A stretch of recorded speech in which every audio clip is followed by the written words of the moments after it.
வந்திருக்கும் பத்திரிகையாளர் நண்பர்களுக்கும் இந்த யூடியூபர்ஸ் அவர்களுக்கும்,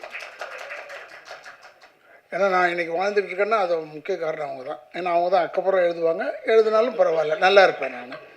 ஏன்னா அவங்க எழுதணும், என்னை பற்றி ஏதோ ஒன்று எழுதணும். புரியுது உங்களுக்கு? இப்போ காந்தியை பற்றி பேசும்போதெல்லாம் கோட்ஸை பற்றி பேசுகிறாங்கல்ல, அது மாதிரி தான். அது தவறு கிடையாது. இருந்தாலும் நல்ல நண்பர்கள். அண்டு சகோதரர் தானவர் என்னுடைய சகோதரன். அவர் நாங்கள் எப்பவுமே சண்டை நிறைய சண்டை போட்டிருக்கோம், நிறைய வாட்டி சண்டை போட்டிருக்கோம், நிறைய தடவை அதை பற்றி கவலைப்படுறதில்லை, ஒற்றுமையாக போயிட்டே இருக்கோம். அதான் ஆச்சரியமாக இருக்குது. அவர் வீட்டு ஃபங்க்ஷனாக இருந்தாலும் சரி, என் வீட்டு ஃபங்க்ஷனாக இருந்தாலும் சரி, அவர் வந்து கலந்துக்குவேன், நானும் வந்து கலந்துக்குவேன். அதே மாதிரி சகோதரர் செல்வமணியெல்லாம் ஏன் மறக்க முடியாதுன்னா, இன்றைக்கி ராதாரவி நிற்கிறான்னா அதுக்கெல்லாம் ஒரு காரணம் வந்து செல்வமணி அவர்களும் இருக்கிறார்கள். ஏன்னா அவருடைய படம் செம்பருத்தி போய் நடிக்கிறேன்னும் போது தான் எனக்கு ஹார்ட் ப்ராப்ளம் வந்தது. அப்போ வீட்டில் படுத்துருந்தேன். அப்போ அந்த 3 மாதமும் அவர் வெயிட்டிங். எதுக்கு? செம்பருத்திக்கு நான் வந்து நடிக்கணும், அதுக்காக வெயிட் பண்ணி என்னை நடிக்க வச்சார். அது ஒரு பெரிய ஒரு ராசியாச்சு. எதுக்குன்னா, எனக்கு தங்கச்சியாக நடித்தது அதில் ரோஜா, இதில் வந்து நம்ம நளினிமா, என் தங்கச்சி உயிர் உள்ள ஒரு விஷால. அதனால் அவங்க எல்லாமே பெரிய பெரிய ஹிட்டாகி பெரிய ஆளுங்களாக இருக்கும்போது கூட இன்றைக்கு வரைக்கும் அதே மரியாதை, அதே இது அன்பு செலுத்திகிட்டு இருக்காங்க. அவர்களுக்கு என்னுடைய வணக்கங்களை கூறி, சகோதரர் அவரை பற்றி சொல்ல தரவில்லை. அவர் இயக்குனர் என்னை வந்து சென்னை காதல்னு ஒரு படத்தில் நடிக்க வச்சார். நான் அவ்வளோவா கேட்கல அவர்கிட்ட போய் வாய்ப்பு. ஏன்னா டைரக்டருங்கிட்ட எப்போயும் நான் வாய்ப்பு கேட்டுருவேன். ஏன்னா இல்லை, அடுத்த படத்தில் நான் பிரமாதமான ஒரு வேஷம் செய்யவே முடியாது. சும்மா சொல்லுவாங்க, அவங்க இருக்கிற பிஸியில் நம்ம மறந்துடுவாங்க. அதனால் அப்பப்போ நான் அட்டெண்டன்ஸ் போட்டுக்கிட்டே இருப்பேன். இவங்ககிட்ட டைரக்டர்கிட்டையும் ப்ரொடியூசர்கிட்டையும் என் அட்டெண்டன்ஸ் இருக்கும். டிஆர்கிட்ட கவலை இல்லை, ஏன்னா அவர் தான் ஆளினால் அழகுராஜா. அதனால் அவருக்கு எந்த ஏரியாவில் கேட்டாலும் அவருக்கு கவலை இல்லை. அவர் எப்பயுமே என்னை கூப்பிட்டு, உயிர் உள்ள வரை உஷா வரும்போது நாங்கள் சொல்லியிருக்கேன், பேட்டியில் சொல்லியிருக்கேன், என்னை கெடுத்தவர் டி ராஜேந்தர்னு. ஏன் என்னை கெடுத்தார்னா, 8 வருஷமாக எனக்கு படம் இல்லை. லா காலேஜ் படிச்சுக்கிட்டு இருந்தேன். கொஞ்சம் கொஞ்சம் ஒரு 2 படம் ஒரு படம் அப்படி நடிச்சுக்கிட்டு இருப்பேன்.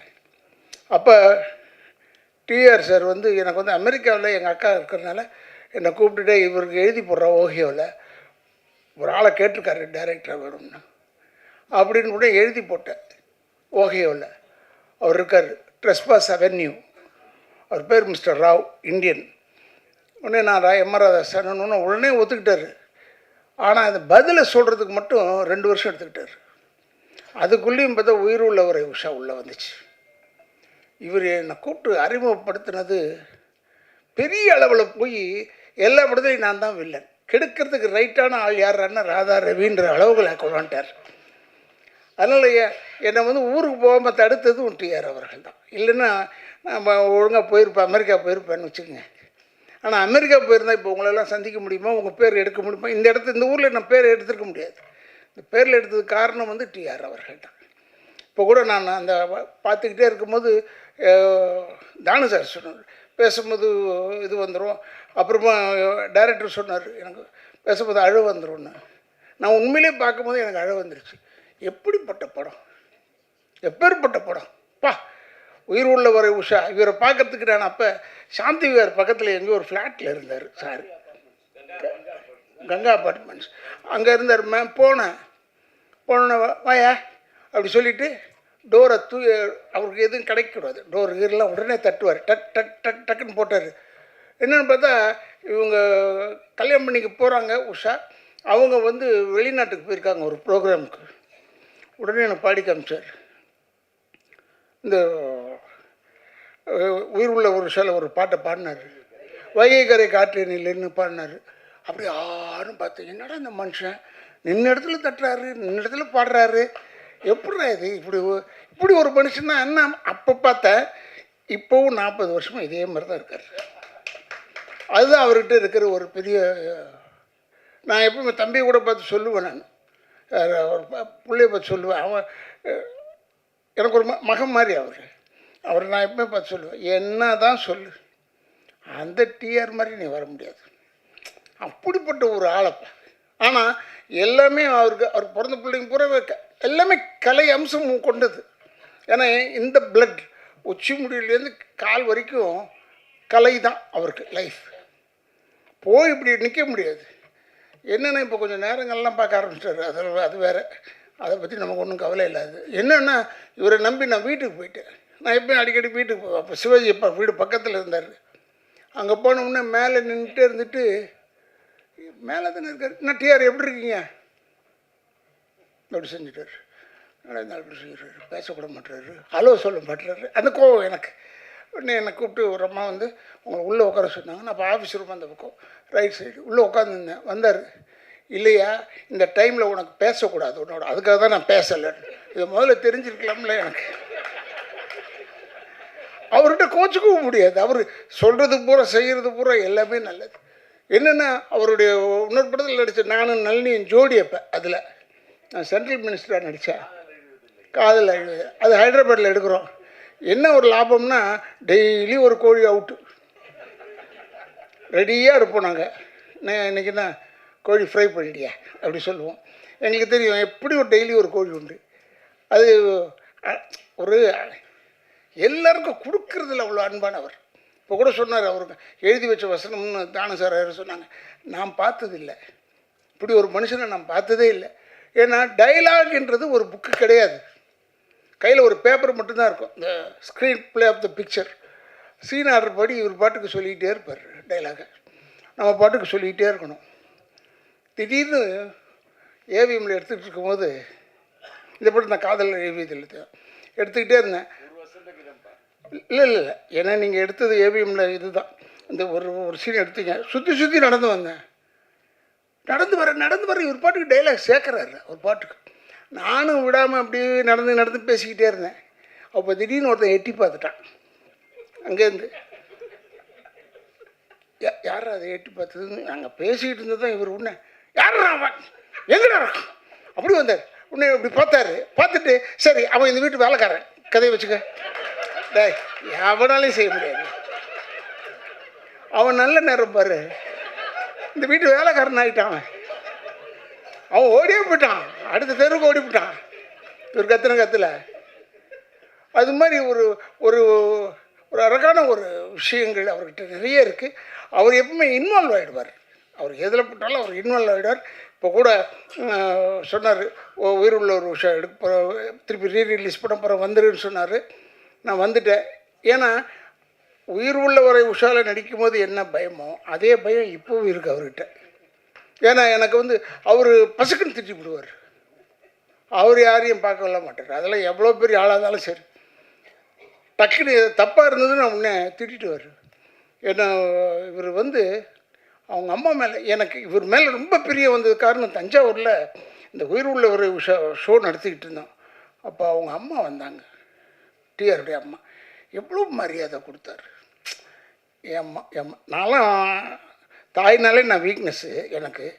அப்புறம் இவர் பயங்கரமாக அவங்க அம்மாவுக்கு மரியாதை கொடுத்து கூப்பிட்றது என்னப்போ, எவ்வளோ பெரிய டிஆர் அவனை அவங்க அம்மாவுக்கு எவ்வளோ பெரிய ஒரு மரியாதை கொடுக்குறாருன்னு எனக்கு ரொம்ப. அதுலேருந்து அவர் கூப்பிட்றாருன்னு உடனே நேராக போயிடுவேன். அதுக்கப்புறம் தான் மற்றது எல்லாமே. அந்தளவுக்கு ஒரு நல்ல மனிதன். அவர் டைலாக் எழுத மாட்டார், ஆனால் பேசிக்கிட்டே இருப்பார். இந்த சீனில் வந்தது அந்த சீனில் வராதுன்றது வேறு, இந்த படத்தில் வந்தது அந்த படத்தில் வராது. அந்த டேலண்ட் வந்து வேறு யாருக்குமே கிடையாது. நான் பார்த்த வரைக்கும், நான் பார்த்த நடிகர்கள் வரைக்கும் வர இல்லை. ஏறத்தாழ ஒரு 42 வருஷம் ஆயிடுச்சு இந்த படம் வந்து. 40 கிழிஞ்சது போ, 83 போயிட்டு அடிச்சிருக்கோம் இப்படி. ஆனால் அப்பா 40 இயர்ஸ் 2 இயர்ஸுக்கு அப்புறமா இன்னும் அதே மாதிரி இருக்கிற மனுஷன் டச் அவுட் அப்படியே இருக்கணும். டிஆர் நல்லா இருக்கணும். எங்களெல்லாம் வளர்த்து விட்டு அழகு பார்த்துட்டார். எல்லாரையும் வளர்த்து விட்டு அழகு பார்த்தார். உயிர் உள்ள ஒரு உஷா முடிகிறதுக்குள்ளே சௌகர் நம்ம வீட்டில் ஷூட்டிங்கு அங்கே முடிகிறதுக்குள்ளே இந்த பஞ்சாயத்து பண்ணி என்னால் டயர்டாயிட்டேன். தனியாக சிரிக்கிறா பாருங்க நல்ல டெய்லி பஞ்சாயத்து. இவர் அப்போ இன்னும் இளமை வேறு இருக்க. 40 வருஷத்துக்கு 42 வருஷம் பின்னாடினா எவ்வளோ பெரிய இளமை செய்வார். இன்னும் இது வந்து நான் முடியாது, ஏன்னா இதுவும் கோவக்காரி. அப்படின்னு நம்ம கெஞ்சிக்கம்மா இல்லைம்மா அது வந்து அது அது அப்படி தான் இப்படி தான் சொல்லிகிட்டே இருப்பேன். அப்படி கெஞ்சி டெய்லி பஞ்சாயத்து. அப்படி இருந்து படம் முடித்து படம் ரிலீஸ் ஆகி ஓடுது. அசந்துட்டோம். என்னை அதே கல்பனா ஹவுஸில் என்னை இவர் சார் வந்து அந்த பைக்கில் சுற்றி சுற்றி வருவேன். அப்போ இவர் செயின் ஜெயபாலா நடிக்கிறார். அந்த வீட்டில் அவர் அவுட் சின்ன கேட் இருக்குது, அதில் தான் இவர் இருப்பார். கதவு திறப்பார். உசிலமணின்னு வந்தார். அப்போ அவர் வந்து யார் யாரு அப்படி கதவை தட்டினார். இவர் டடாக்கு திறந்தார். பாருங்க, ஜகான் சொன்னார். ஒன்றா இருந்தாலும் உண்மையிலே சொல்கிறேன், இவர் உசிலமணி ஓடுறாரு. ஏங்கன்னா இல்லை அவர் ஜகான் சொன்னார். அவர் ஜகான் சொன்னது என்னென்னா அவருடைய ஒரு எக்ஸ்பிரஷன் ஆஃப் ஸ்பீச். அது ஜகான் சொல்கிறது. நீ எதுக்கு இல்லை ஜகான்னா ஹிந்தியில் ஓடுன்னு அர்த்தம். அதான் பின்னாடி போயிட்டு தம்பின்னு சொல்கிறாரு. ஆனால் சிரிக்கிற அது இல்லைங்க. நைட்டில் இத்தனைக்கும் நைட்டில் இது நடக்குது. அது மாதிரி ஒரு அற்புதமான நிகழ்ச்சிகள் நிறைய இருந்தது. அவர் வேணும்னே அதை செய்கிறதில்ல. அவர் அப்படி தான் அது உள்ளே இன்வால்வ் ஆகிட்டார்னா அவருக்கு சுற்றி இருக்கிறது என்னன்னே தெரியாது. அந்தளவுக்கு ஒரு அற்புதமான மனிதன், நல்ல மனிதன், நல்ல இதயம் கொண்டவர். அவர் இப்போ எங்களை வந்து என்னை வந்து சொல்லியிருக்காரு. அடுத்த படத்தில் ஏதோ நடிகன்னு ஒரு படத்தில் சொல்லியிருக்காரு. நான் நடிக்கிறேங்கன்னு சொல்லிட்டேனே ஒழிய இன்றைக்கி வரைக்கும் திக்குன்னு இருக்க உள்ள இவரோட போய் நடிக்கணும்னா என்ன கண்டிஷனில் போகணும், என்ன மாதிரி போகணும். ஏன்னா இப்போ நமக்கு ஏஜ் ஆகிடுச்சு. எனக்கு 72 ஆகிடுச்சே. இப்போ போயிட்டு இந்த மாதிரி இளமையாக சரி எப்படியோ ஒன்று நான் முள்ளம்மா நல்லிட்டம்மா கேட்டேன். நல்லம்மா நீ இருக்கிற அந்த படத்தில் அண்ணா நான் இருக்கிறேண்ணா அண்ணோட அப்பாடா 2 பேர் ஆச்சு கணக்கில். அப்போ திட்டு வாங்கிறதுக்கு 2 பேர் இருக்கும், போதும்ப்பா அது போதும் என்று சொல்லி இப்படி ஒரு மனிதனை நப்பா எத்தனை டைரக்டர்ஸ் எல்லா டைரக்டர்ஸ் செல்வமணியோடலாம் மாஞ்சி ஒர்க் பண்ணியிருக்கேன், நிறைய படம் பண்ணியிருக்கேன். இருந்தால் கூட அந்த செல்வமணிலாம் அந்த சாஃப்ட் இதாக பேசுவார். இவர் அப்படி இல்லை. இவர் ஸ்டார்ட் கேமரான்றதுக்கு முன்னாடியே ஆரம்பிச்சிருவார். நம்ம எங்கே போய் ஸ்டார்ட் பண்ணுறது எங்கே எண்டு பண்ணுறதுனே தெரியாது நமக்கு.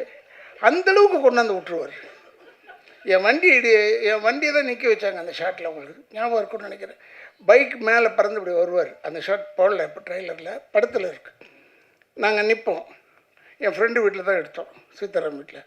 இப்படி பைக் எடுத்துகிட்டு பறந்து டூப்பு தான் வந்து என் வண்டி இடிச்சிட்டான். பின்னாடி வெளில இடித்து அந்த ஃப்ரேம் ஆஃப் த அம்பாசிடர் கொஞ்சம் மாறி போச்சு. உடனே நான் இவர்கிட்ட போய் சொன்னேன், டிஆர் இப்படி பாருங்க இப்படி பண்ணுறேன்னு. அப்படியா நான் பார்த்துக்கிறேன் போனால் அதை கரெக்ட் பண்ணி திருப்பி அந்த பாடியை கொண்டாந்து அதை ஸ்டடி பண்ணுறதுக்கு பல லட்சம் ரூபாய் செலவு. அப்போ அவ்வளோதையும் செஞ்சு கொடுத்தாரு. அப்படி ஒரு நல்ல மனிதன், நல்ல இதயம் கொண்டவர் அவர். இவர் செய்வாரோ மாட்டாரோன்னு பயந்து போய் கேட்டது ஒன்று உண்மை. இப்போ சொல்லிடுறேன், உனக்கு ஒரு வேலை இல்லையாப்பே அப்படி சொல்லிட்டாருன்னா என்ன செய்கிறது? இவர்கிட்ட பேசவும் முடியாது. நம்ம இப்போ உஷாவில் நடிச்சிக்கிட்டு இருக்கேன். அது மாதிரி ஒரு நல்ல ஒரு மனிதன், நல்ல இதயம் கொண்டவர். இப்போ நான் படம் பார்க்கும்போது அப்படியே நல்லிமாவை பார்த்துட்டு இருந்தேன். என்ன அழகு! அதே அழகு இப்போவும் இருக்குது, வேறு விதமாக இருக்குது. அப்போ பார்க்குறதுக்கு அவ்வளோ அழகு. அந்த படுபாய் இப்போ இந்த கங்கா இதெல்லாம் அனுபவிக்க முடியாமல் போயிட்டானேன்றது தான் வருத்தம். ரொம்ப ஒரு கங்காலாம் நான் வந்து சாமி ஞானச்சேரி சாமிகளை போய் பார்க்கறதுக்கு போகும்போது கங்காலாம் க்யூவில் சரி பண்ணிக்கிட்டு இருப்பான். அந்த அவருடைய ஆசீர்வாதம் தான் இவர் படத்தில் நடித்தார், அவர் ஹீரோவாக. ஆனால் கங்கா அப்புறமா வந்து அவன் இல்லையேன்னு போது இன்றைக்கி நான் வரும்போது இதான் மனசில் வச்சுருந்தேன். கங்கா இல்லைன்னு போது வருத்தமாக இருக்குது. அவன் இருந்ததை இன்னும் சந்தோஷப்பட்டிருப்பாங்க என்று சொல்லி பல பேரை திருப்திப்படுத்தக்கூடிய அளவிலே இருக்கக்கூடிய நம்மளுடைய சகோதரர் டிஆர் அவர்கள், அவருடைய ஆசீர்வாதம், அவருடைய நல்ல எண்ணம் தான் அவர் பிள்ளையெல்லாம் பெருசாக தூக்கிட்டு வருது, மேலே கொண்டாந்து வச்சுருக்கப்ப. சில பேர் என்ன கேட்டாங்க, ஃபங்க்ஷனில் கூட கேட்டாங்க. இந்த ஃபங்க்ஷனில் இன்னொரு ஃபங்க்ஷன், வெளிநாடு ஃபங்க்ஷன் ஒன்று பேசிக்கிட்டு இருக்கும்போது, சார் இவர் வருவாரா? யாருங்க? எஸ்டிஆரா? அவரை கூப்பிட்டு என்ன செய்ய போகிறாரு? இல்லை அவர் வந்தார்னா செம்ம கலெக்ஷன் ஆகும் சார். அதுக்காகவா? என்னால் அந்த வேலைலாம் கிடையாது, எனக்கு அந்த வேலைலாம் கிடையாது. ஏன்னா நான் நேராக போய் டீர்கிட்ட தான் பேச தெரியும். டிஆர் வந்து அவர் ரூமில் உட்கார்ந்துருக்கிறதே ஒரு கலை அம்சம் கொண்டது ஒரு விஷயம். நான் பெருமைக்காக சொல்ல, கலை அம்சம் எல்லா ஏரியாலையும் கலை அம்சத்தோடு தான் இருப்பார் அவர். அவர் வெற்றித்தனமாக பேசி நான் பார்த்ததில்லை, கேட்டதில்லை. வெற்றித்தனமாக நான் வெற்றித்தனமாக நிறைய பேசுவேன். இப்போ பேசிகிட்டு இருக்கேன், இதில் பாதி வெட்டி பாதி நல்ல விஷயம் இல்லை. அது மாதிரி தான் நான் வந்து எப்பவுமே பேசிக்கிட்டே இருப்பேன், அப்படி அரட்டடிப்பேன் எல்லாம் பண்ணுவேன். அவர் மட்டும் அப்படி இல்லை, எதை தொட்டாலும் சினிமா தான், எந்த பக்கத்தை தொட்டாலும் சினிமா தான். சினிமாவை தவிர வேறு எதுவுமே தெரியாது டிஆர் அவர்களுக்கு, வேறு எதுவுமே தெரியாது, கண்ணிலையும் படாது அவருக்கு. அந்த மாதிரி ஒரு நல்ல ஒரு இதயம் கொண்டவர். இந்த படத்தை ஏதோ 13ஆம் தேதி ரிலீஸ் பண்ணுறாருன்னு சொன்னாங்க. அப்போ சொன்னாங்க காதலர் தினம் அந்த தினம், அதெல்லாம் அவர் பார்த்துருப்பாரியா, அவர் பார்க்காதே கிடையாதுங்க. ஏன்னா உயிர் உள்ளவரை உஷா மாதிரி ஒரு காதல் படம் இது வரைக்கும் வந்து தான் கேட்டு வரல. அது ஒரு ஆச்சரியம் அவர்கிட்ட தான். அதிலெல்லாம் நாங்கள் நடிச்சிருக்கோம்னா எங்களுக்கு பெருமை. இப்போ என்னை கூப்பிட்டதுக்கு நான் ரொம்ப பெருமைப்படுகிறேன் என்று சொல்லி என்னுடைய குடும்பத்தின் சார்பாகவும் திராவிட இயக்கத்தின் சார்பாகவும் என்னுடைய வாழ்த்துக்களை கூறி எல்லா இளைஞர்களுக்கும் ஒன்றே ஒன்று சொல்லிக் கொள்கிறேன், தாய் தந்தையரை முதியோர் இல்லத்தில் சேர்த்து விடாதீர்கள், கடைசி வரைக்கும் வச்சு காப்பாற்றுங்க என்று சொல்லி விடைபெறுகிறேன். நன்றி நன்றி நன்றி நன்றி.